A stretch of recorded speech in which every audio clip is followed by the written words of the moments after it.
Irmãos, vamos abrir a Sagrada Escritura no livro do profeta Oséias. Oséias, capítulo 8.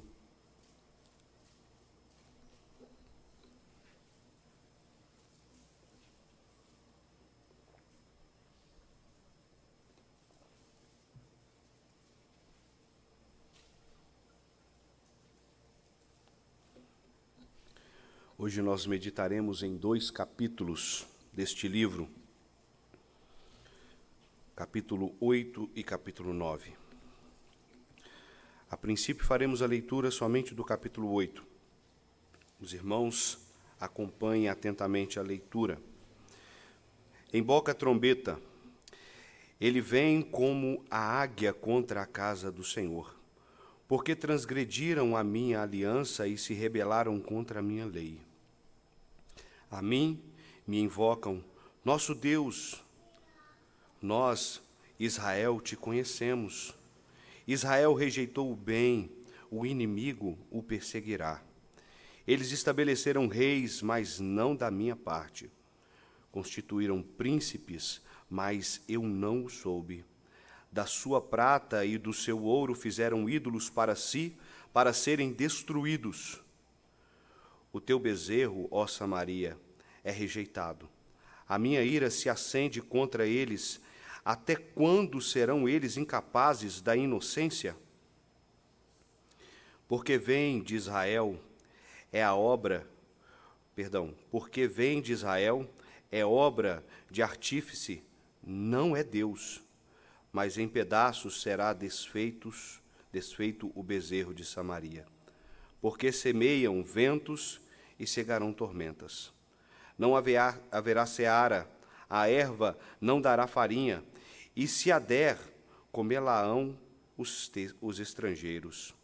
Israel foi devorada, agora está entre as nações como coisa de que ninguém se agrada, porque subiram a Assíria e jumento montês anda solitário, mas Efraim mercou amores. Todavia, ainda que eles merquem socorro entre as nações, eu os congregarei. Já começaram a ser diminuídos por causa da opressão do rei e dos príncipes. Porquanto Efraim multiplicou altares para pecar, estes lhe foram para pecar. Embora eu lhes escreva a minha lei em 10.000 preceitos, estes seriam tidos como coisas estranhas. Amam o sacrifício, por isso sacrificam, pois gostam de carne e a comem. Mas o Senhor não os aceita. Agora se lembrará da sua iniquidade e lhes castigará o pecado. Eles voltarão para o Egito, porque Israel se esqueceu do seu Criador e edificou palácios, e Judá multiplicou cidades fortes, mas eu enviarei fogo contra as suas cidades, fogo que consumirá os seus palácios. Deus, nós precisamos da tua iluminação nesta noite. Nós dependemos de ti, Pai, para compreendermos as verdades da tua palavra. Por isso, Deus, que o teu Espírito nos ilumine.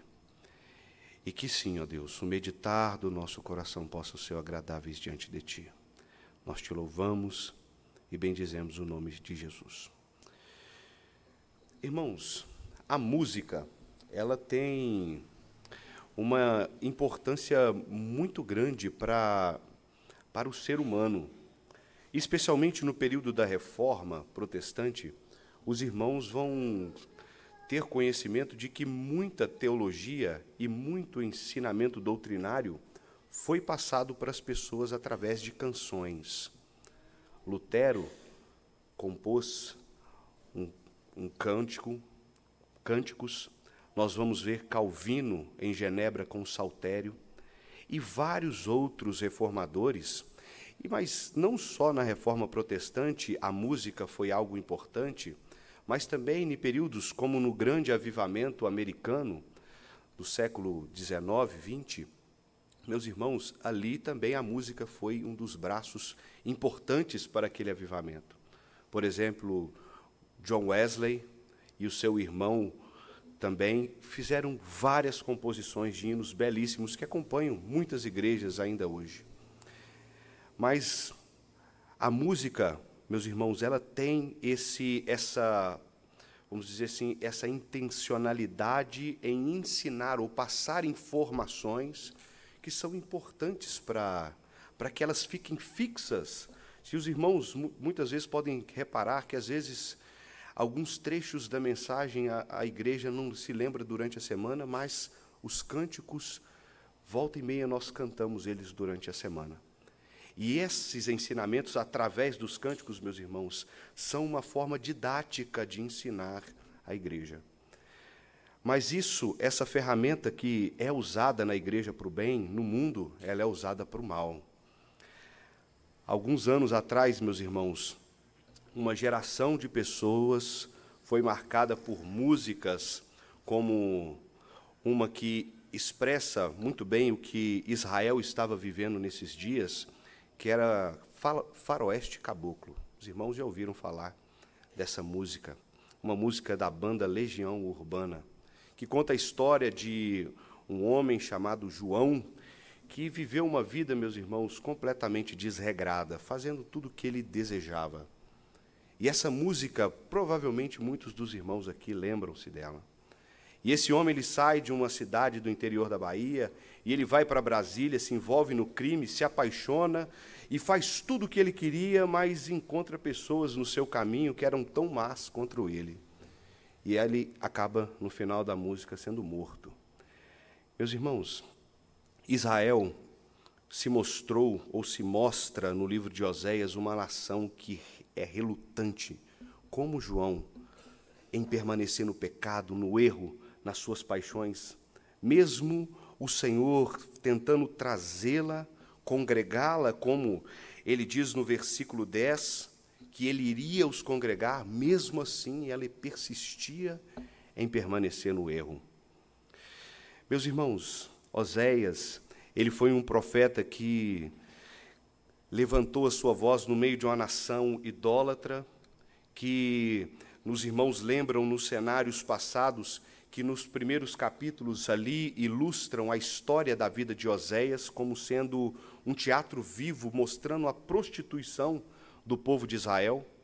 E a partir daquilo, meus irmãos, o Senhor ele vai mostrar como essa nação iria sofrer sobre as suas mãos para que pudesse retornar para o caminho. E é importante lembrar, meus irmãos, que a disciplina do Senhor, ela nunca é para ver as pessoas sofrendo. Então o Senhor traz duras repreensões a Israel, destruições, exílio, mas para que o seu povo se voltasse para ele. E o texto que nós estamos lendo, meus irmãos, a primeira parte do livro mostra essa depravação do capítulo 1 ao capítulo 3, mas do capítulo 4 ao capítulo 10, que será na próxima mensagem que nós meditaremos, no capítulo 10, ele é o capítulo dessa sessão que fala da condenação do Senhor. Mas o que acompanha os 3 primeiros capítulos, meus irmãos, que é aquela repreensão e depois restauração que o Senhor traz, é a última mensagem do livro, a partir do capítulo 11. O Senhor ele vai trazer ou vai mostrar para o seu povo que a disciplina é para que eles sejam restaurados, e não para que o Senhor olhe do seu trono e veja o seu povo sofrendo e se agrade com aquilo. Não é para isso. Então, meus irmãos, o profeta Oséias, no início do capítulo 8, ele como que emboca uma trombeta.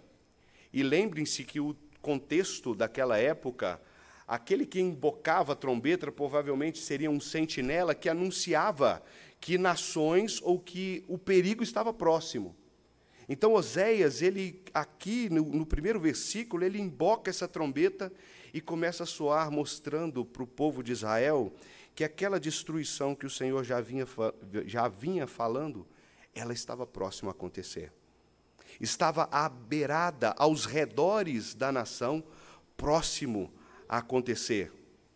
Mas, meus irmãos, e esse embocar da trombeta de Oséias provavelmente se encaixa muito bem no contexto histórico da guerra sírio-efraimita, que Israel, ele perde essa guerra. Mas se lembre do contexto geral, meus irmãos, que Israel era a tribo do norte, no qual havia se dividido o reinado depois do reinado de Salomão, e aquela tribo, meus irmãos, depois dessa divisão, nunca serviu ao Senhor com um rei justo. Nunca foi uma nação que se dirigiu ao Senhor de maneira digna, de uma maneira fiel. E essa nação, meus irmãos, gozou de grande prosperidade nos governos de Jeroboão. Mas o Senhor, por causa dos desvios, vinha repreendendo o seu povo, chamando profetas para que pudesse anunciar, como Isaías, Oséias, Amós e outros, para que o povo voltasse para ele, mas o povo continuava persistente. E essa queda diante dessa guerra sírio-efraimita foi o começo da derrocada do povo de Israel, da tribo do norte. E, meus irmãos, pensa em uma nação teimosa, pensa em um povo teimoso. Jeremias, que escreve anos depois, ele vai mostrar que esse povo ainda continuou rebelde. Amós, no capítulo 4, versículos 6 a 11, ele vai falar algo semelhante a que Jeremias fala no capítulo 5, versículo 3. Ele vai dizer assim: tu o feriste, o Senhor feriu a Israel e não lhes doeu. Consumiste-os e não quiseram receber a disciplina. Endureceram o rosto mais do que uma rocha, não quiseram voltar. Era um povo teimoso. A inclinação do homem natural, meus irmãos, é fazer aquilo que ele deseja e não fazer aquilo que Deus manda ele fazer. O homem vive em constante rebeldia, tanto é que essas palavras são expressas pelo apóstolo Paulo no início da sua carta, que o homem ele troca o uso natural das coisas como um ato de rebeldia contra Deus. E o homem segue fazendo as coisas que são contrárias, adorando a criatura ao invés do Criador. Tanto é que a dureza é tão grande que o apóstolo Paulo diz que o Senhor entrega tais homens a uma disposição reprovável. São inclinados e se encontram cada dia mais inclinados a fazer o que é mal aos olhos do Senhor. Meus irmãos, nós meditamos no contexto aqui no capítulo 6, que o motivo desse erro do povo, ou desse desvio do povo, foi a falta de conhecimento. Nos versículos anteriores, nos capítulos anteriores, nós vimos que os príncipes e os sacerdotes da nação comprometeram com o ensino e também com a moral e a integridade do povo. Eram homens que deveriam ser o exemplo da nação, estavam sendo um péssimo modelo para ser seguido. E o povo, meus irmãos, faziam tanto mal quanto eles faziam. E olha, o que o Senhor, meu irmão, requer de nós é que nós sejamos fiéis. E para sermos fiéis, nós precisamos conhecer a palavra do Senhor. O povo de Israel, meus irmãos, era um povo relutante, rebelde, de dura serviço, e nos dá exemplo de como nós não devemos ser. Por isso, se os ministros, meus irmãos, que vez ou outra, recorrentemente, falam, queridos, preservem uma vida de leitura bíblica e oração durante as semanas, é porque, meus irmãos, a ignorância leva à perdição e à destruição. Porque se não temos o conhecimento da Sagrada Escritura, nós faremos como nos dias dos juízes. Cada um fará o que o coração dele o inclinar para fazer. Aquilo que lhe parecer bem aos olhos, nós faremos. Porque nós não temos direção, nós não temos um guia. Nós não podemos ser assim. E eu acho muito interessante, meus irmãos, que o profeta ele vai dizer no versículo 2 que Israel invocava ao Senhor. A mim me invocam, Nosso Deus, nós, Israel, te conhecemos. Israel, meus irmãos, conheceu o Senhor só de ouvir falar. Israel não conhecia profundamente o Senhor. Israel, ele vivia uma vida de interesse com o Senhor. Tanto é que no capítulo 5, versículo 6, nós vamos ver que esse povo, ele abusou tanto da paciência do Senhor e se desviou tanto dos caminhos, e que eles se voltariam com seus rebanhos para sacrificar o Senhor, mas eles procurariam o Senhor e não o achariam. E as pessoas no mundo, pelo Deus que muitos ministros pintam, que é um Deus bom e que não pune o pecado, meus irmãos, o Israel não vai achar o Senhor. Tanto é que no final do capítulo 5, no versículo 15, ele vai dizer assim: eu irei e me voltarei para o meu lugar. Eu vou abandonar esse povo, porque é um povo que persiste em fazer aquilo que é mal aos meus olhos. Eles fazem como Gomer, ilustrados nos primeiros capítulos. Era aquela que olha para a situação, que quando ele sai para procurar os deuses, os seus ídolos, para se prostituir, ela olha e fala assim: mas eu não estou encontrando, porque o Senhor a havia cercado para que ela não pudesse encontrar os seus amantes. E ela fala assim: então eu vou voltar para o meu Senhor, eu vou voltar para o meu Deus. Por interesse. Meus irmãos, o Senhor, nós temos que ter a certeza de que Ele é quem sonda o nosso coração. O Salmo 139 nos mostra, meus irmãos, que o Senhor, Ele conhece todas as nossas palavras antes mesmo delas saírem à nossa boca. Não há nenhum pensamento que passe na nossa mente que o Senhor não o conheça. O Senhor, Ele conhece tudo. E o Senhor Jesus Cristo, meus irmãos, quando olha para o coração dos homens, e às vezes nós imaginamos que o homem, ele é naturalmente bom, e que o homem, às vezes, ele tem uma disposiçãozinha. Não, o homem, ele é bonzinho, sim. Ele é bom. Ele tem as suas inclinações boas, sim. Meus irmãos, o Senhor, em Marcos 7, 21 a 23, vai dizer que é do coração dos homens que procedem os adultérios, as prostituições, as impurezas e todo o mal. O mal que nós vemos no mundo hoje sendo manifestado em algumas pessoas em atos, meus irmãos, procedem do coração do homem. Não é nada fora do homem.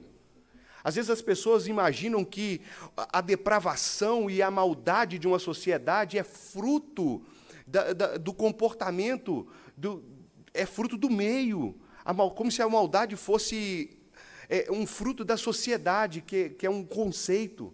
Meus irmãos, a sociedade é composta de homens caídos. A sociedade é composta de homens caídos. E o Senhor conhece todos eles, crentes e incrédulos. Crentes e incrédulos. Israel estava imaginando que o Senhor não conhecia os pensamentos e não sondava o coração deles. Tanto é que eles, diante disso, eles estabelecem reis, versículo 4. Estabelecem reis, constituem príncipes, e o Senhor não é consultado. Oséias aqui, ele menciona esse verso justamente para ligar ao conceito que nós meditamos no capítulo 7, que foi aquela série de boicotes que Israel sofreu depois, até chegar um período do rei Oséias. Vários, meus irmãos, reis foram mortos e boicotes aconteceram porque esse povo, ele estava tramando uns contra os outros, lutando contra si mesmo. E Oséias, meus irmãos, ele vai continuar falando sobre a queda dos ídolos e a queda desses príncipes a partir do versículo 5, e ele vai falar que os bezerros de Samaria seriam destruídos. Meus irmãos, mas eu acho interessante que o versículo 7, ele diz algo muito importante para nós. Porque semeiam ventos, cegarão tormentas. Quem fazendo aquilo que é mal aos olhos do Senhor, pensa colher dele bênçãos. Quem, meus irmãos, planta uma manga e vai colher abacate? Não tem como, impossível. A lei da semeadura diz Gálatas 6, versículo 7, que de Deus não se zomba. Aquilo que o homem semear, isso ele também ceifará. E quem, meus irmãos, dá essa colheita é Deus. Deus. Porque Deus, meus irmãos, Ele é o Senhor da terra. Ele é aquele quem governa todos os atos de todos os homens, por toda a história. Mas as pessoas podem imaginar assim, mas eu tenho a minha liberdade. Onde na Escritura existe a liberdade do homem para agir segundo ele deseja? Meus irmãos, o homem pecador, caído, que não foi redimido pela graça, ele só faz uma coisa: aquilo que é mal, pecado. Ele só faz essas coisas. Mas no versículo 12, meus irmãos, também o Senhor tem uma outra queixa contra Israel. E ele diz: embora eu lhes escreva a minha lei em 10.000 preceitos, estes seriam tidos como coisa estranha. Meus irmãos, imagine um Deus, ele tira esse povo do Egito, leva para uma terra produtiva, uma terra que emana leite e mel, estabelece o seu povo, cuida do seu povo, prospera, faz o seu povo crescer. E esse povo, meus irmãos, o Senhor, ele dá a ele preceitos, leis, para que eles pudessem seguir, para que eles se distinguissem das nações, mas muito mais do que somente se distinguir, eu sempre menciono, para que eles fossem uma nação de sacerdotes e anunciassem esse Deus, meus irmãos, que os tirou da terra do Egito.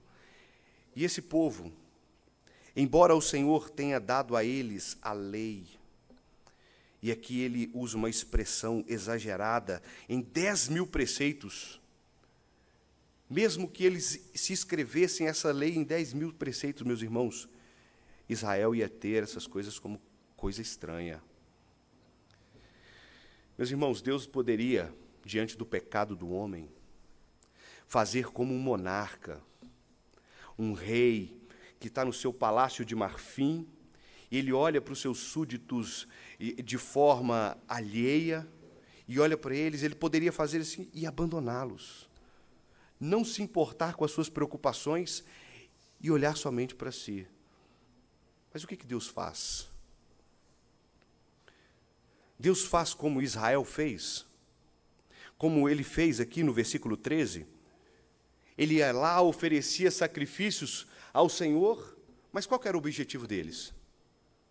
Comer carne.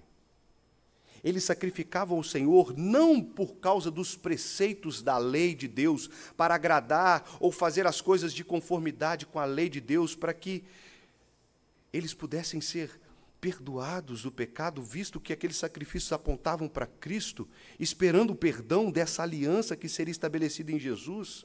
Meus irmãos, não. Eles sacrificavam porque gostavam de comer carne depois. E pior do que eles, nós vimos no capítulo 7 que os sacerdotes também eram homens que gostavam disso. Gostavam de sacrificar, mas porque gostavam de carne. Eles amavam o que o povo sacrificava.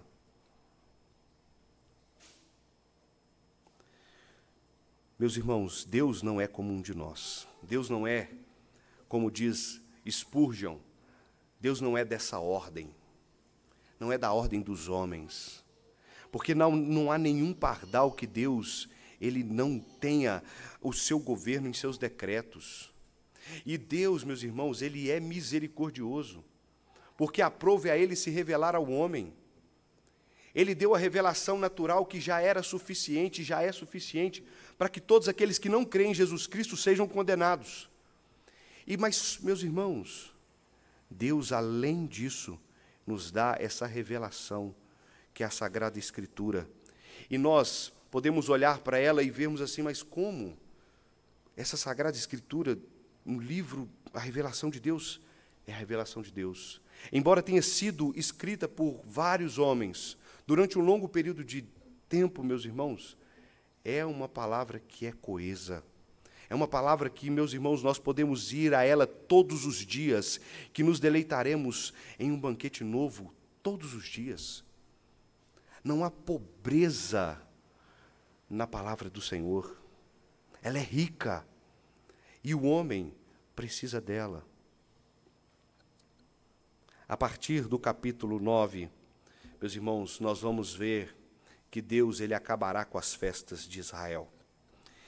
E ele vai dizer assim no primeiro versículo: Não te alegres, ó Israel, não exultes como os povos, porque com prostituir-te abandonastes o teu Deus, amastes a paga da prostituição em todas as eiras de cereais. A eira e o lagar não os manterão, e o vinho novo lhes faltará. Na terra do Senhor não permanecerão, mas Efraim tornará ao Egito, e na Assíria comerá coisa imunda. Não derramarão libações de vinho ao Senhor, nem os seus sacrifícios lhe serão agradáveis. Seu pão será como pão de pranteadores. Todos os que dele comerem serão imundos, porque o seu pão será exclusivamente para eles e não entrará na casa do Senhor. Que fareis vós no dia da solenidade, no dia da festa do Senhor? Meus irmãos, Deus estabeleceu várias festas no Antigo Testamento. Provavelmente ele estava se referindo aqui à festa dos tabernáculos, que o povo de Israel, na ocasião, ele estava associando suas festas com costumes pagãos. E o Senhor, meus irmãos, olha para aquela coisa e vê aquilo como detestável. E ele poderia falar como faziam aqueles que sacrificavam no dia de Malaquias. Vocês trazem o coxo para mim? Leve isso aí para o governador de vocês. Vê se ele vai aceitar. O povo comprometendo o culto, comprometendo as festas, que eram, meus irmãos, para ser observadas pelo povo e que apontavam para uma pessoa, que era Cristo. E aqueles homens, meus irmãos, acrescentavam aquelas festas, orgias e outros costumes que normalmente eram feitos em cultos a Baal. E a resposta, meus irmãos, a essa postura desse povo, uma postura detestável aos olhos do Senhor, é que eles, meus irmãos, viveriam numa terra escassa, de que aquele povo, ele seria mandado de volta para o Egito, seria disperso, e lá, meus irmãos, seria a sepultura deles. Observe o versículo 6. Porque eis que eles se foram por causa da destruição, mas o Egito os ceifará, Mênfis os sepultará. O Egito será o sepulcro daqueles homens. E eles, meus irmãos, não provarão das bênçãos de uma terra próspera. E observe, versículo 7. Chegarão os dias do castigo, chegarão os dias da retribuição, Israel o saberá. O seu profeta é um insensato, o homem de espírito é um tolo, um louco, por causa da abundância da tua iniquidade, ó Israel, e o muito do teu ódio. Meus irmãos, o profeta, ele falava várias vezes ao povo, repreendia o povo. Eu acho interessante que no versículo 7, esse mesmo povo que foi repreendido, quando visse a destruição vindo para cima deles, eles lembrariam do profeta. Do profeta que eles chamaram de louco, de um homem tolo. Eles olhariam e veriam que todas aquelas palavras de repreensão eram verdadeiras. E que Deus os havia ensinado e que Deus os estava chamando a atenção, mas eles rejeitaram prontamente a voz do Senhor através do profeta. E quantos hoje não fazem isso, irmãos? Quantos hoje, recorrentemente, estão na igreja, ouvem as repreensões do Senhor, mas vive com aquela postura de paisagem, aquela vida contemplativa, como se as coisas se resumissem ao aqui e ao agora. Não dão crédito, meus irmãos, à mensagem dos ministros. Não acreditam que o trono da graça está disponível, como Hebreus diz hoje. Não ouvem, estão duros em seu coração. Quantos, meus irmãos, ao olharem para o sol da justiça brilhando no Evangelho de Cristo, se escondem na caverna do pecado? E, meus irmãos, é semelhante à ilustração, uma alegoria que é feita por Platão na sua literatura A República. Naquela ocasião dessa alegoria, meus irmãos, pessoas que foram desde o nascimento acorrentadas e presas numa caverna, virada para o fundo da caverna, e essas pessoas só contemplavam sombras. Mas um dia, uma pessoa dessas, ela foi solta, liberta, e viu as coisas fora da caverna. E ela volta para dizer àquelas que estavam acorrentadas o que tinha lá fora. Um mundo completamente diferente, mas aquelas pessoas que estavam acorrentadas imaginavam que a sua vida resumia somente aquilo.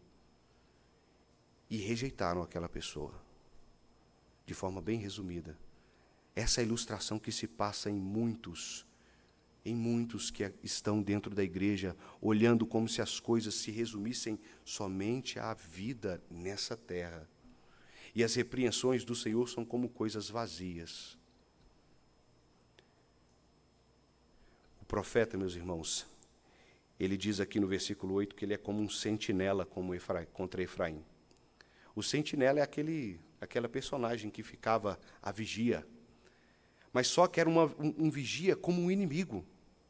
O profeta é um sentinela contra Efraim, ao lado de meu Deus, laço de passarinheiro em todos os seus caminhos e inimizade na casa do seu Deus. Ele era como um inimigo do povo, por dizer a eles a verdade, por dizer a eles a palavra do Senhor.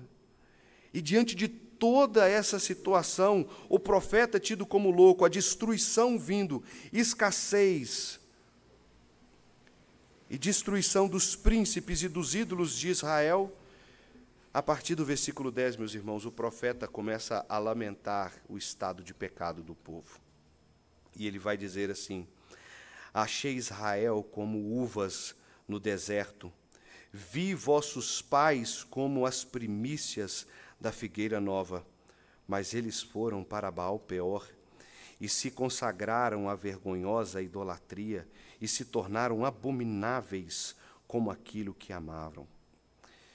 Irmãos, o versículo 10, ele relata aqui a história do relacionamento de Deus com Israel. É a história de como que o Senhor encontrou aquele povo no deserto, e ele encontrou aquele povo, meus irmãos, como uma uva doce e suculenta num deserto. E eles começaram a provar de um relacionamento prazeroso, mas a alegria daquele relacionamento, ele acabou muito rápido, abruptamente, porque o povo se voltou para os ídolos. O povo se voltou para a idolatria. Não foi isso que aconteceu quando Moisés estava sobre o monte? O povo se prostituindo logo ao sair do Egito, construindo por mãos, meus irmãos, um bezerro. E mais uma vez o profeta ele vai elencar várias coisas terríveis que aconteceriam ao povo por conta da sua dureza de coração. Versículo 11, ele começa dizendo: quanto a Efraim, a sua glória voa como a ave, não haverá nascimento, nem gravidez, nem concepção, ainda que venham a criar seus filhos, eu os privarei deles, para que não fiquem nenhum homem. Ai deles, quando deles me apartar. Efraim, como planejei, seria como um tiro plantada num lugar aprazível, mas Efraim levará seus filhos ao matadouro. Dá-lhes, ó Senhor, que lhes darás, dá-lhes um ventre estéril e seios secos. Essa é a figura, irmãos. Pessoas que quando têm filhos, nós que temos os nossos filhos, imagine o Senhor os tirando de você e levando para outros lugares, vendendo nos mercados de escravos, porque era exatamente isso que acontecia quando uma nação era tomada. Israel seria como uma mãe sem leite, seria improdutiva, e como, meus irmãos, uma ave, a glória de Israel ia-se embora. Ele viraria sem nada. Aquela glória, aquela pujança que estavam sobre o período de Jeroboão, ela desapareceria. Ela desapareceria. E, meus irmãos, o profeta, ele continua no versículo 15. Toda a sua malícia se acham em Gilgal, porque ali passei a aborrecê-los, por causa da maldade das suas obras. Os lançarei fora da minha casa, já não os amarei. Todos os seus príncipes são rebeldes. Ferido está Efraim, secaram-se as suas raízes, não dará fruto, ainda que gere filhos, eu matarei os mais queridos do seu ventre. O meu Deus os rejeitará, porque não ouve, e andarão errantes entre as nações. Meus irmãos, no último verso, o Senhor diz a causa. Qual é a causa de, mais uma vez, o povo estar na situação que estava? Porque eles não ouvem o Senhor. E como nós podemos, meus irmãos, ouvir o Senhor, se não na Sagrada Escritura? Percebam que não é uma insistência pessoal do ministro para a igreja, como se a gente quisesse forçar. Não, o próprio Senhor, na revelação dele, mostrando ao seu povo: leiam, aprendam, estudem a Sagrada Escritura, e conheçam as doutrinas da graça, saibam o que elas representam para a nossa história, para a história cristã. Se nós queremos ouvir a voz do Senhor em alto e bom som, leia em voz alta esse livro. Não procurem em outros pastores, em profecias, que, meus irmãos, o que nós precisamos ouvir já está revelado. Paulo, aos Colossenses, ele vai dizer assim no capítulo 1, versículo 9 e 10, por esta razão também nós, desde o dia em que ouvimos, não cessamos de orar por vós e de pedir que transbordeis do pleno conhecimento da sua vontade, em toda sabedoria e entendimento espiritual, a fim de viverdes como? De modo digno do Senhor, para o seu inteiro agrado, frutificando em toda boa obra e crescendo no pleno conhecimento de Deus. Em 2 versículos, meus irmãos, ele fala do pleno conhecimento de Deus, de conhecer a Deus para viver de forma que agrade ao Senhor. E perceba que é um termo aqui que Paulo utiliza, que é frutificando. Era exatamente o que Israel não estava fazendo, que o profeta diz no versículo 16. Vocês vão ser estéreis, vocês não vão dar frutos, porque vocês rejeitaram o Senhor. Vocês não ouviram. Não viva, meus irmãos, como o povo de Israel. A história da redenção, esse povo nos dá um exemplo de como nós não devemos agir hoje. E está registrado para a nossa repreensão. E olhar para esses versos e falar assim, mas o Senhor é muito duro, os textos nos batem muito, mas é justamente para que nós saiamos daqui, meus irmãos, sacudidos, para viver uma vida transformada, diferente. para que nós venhamos no dia a dia lembrar das repreensões do Senhor. Veja no seu boletim, tem uma parte atrás para você anotar, anote os pontos. O que te chamou a atenção no texto, grife, rabisque os termos da Escritura para que você volte nele e grave, e que isso fique inculcado e gere frutos para a nossa vida. Meus irmãos, a aplicação para nós hoje é essa. Ouçam a Sagrada Escritura, leem. Todo esse bloco, meus irmãos, está incutido, a repreensão principal está incutido no capítulo 6. Conheçam e prossigam em conhecer ao Senhor. Essa é a repreensão, meus irmãos, que deve ser feita a todos nós.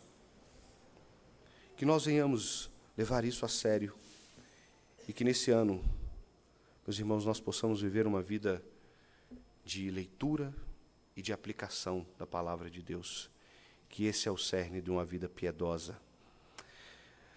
Senhor, nós agradecemos a Ti, Pai, pelo texto que lemos, pela Tua palavra.